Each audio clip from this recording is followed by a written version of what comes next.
এই দেখুন একটা দারুণ জিনিস, একদম জিভে জল আনা একটা জিনিস।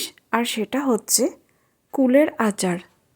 টোপা কুলের আচার এখন কিনতে গেলে বাজারে 600 টাকা কেজি। এই তো সরস্বতী পুজোর মেলাতে কিনে এনেছিলাম 60 টাকা দিয়ে 100 গ্রাম। বাট আজকে আপনাদেরকে দেখাবো একদম ঘরোয়াভাবে কীভাবে সারা বছরের জন্য কুলের আচার সংরক্ষণ করে রাখবেন বা বানিয়ে রাখবেন, আর তাও একদম কম খরচে। তো কিছুই না, সর্ষের তেলে সামান্য পরিমাণ 5 ফোড়ন দিয়ে দিয়ে দেওয়া হচ্ছে কুলগুলো। এবার কুলগুলোকে বলি, কুলগুলোকে মোটামুটি এই এখন ফাল্গুনের রোদে 4 থেকে 5 দিন নুন এবং হলুদ মাখিয়ে পুরো সারা দিন ধরে জ্বালিয়েছি। তো এই প্রসেসটা মাস্ট।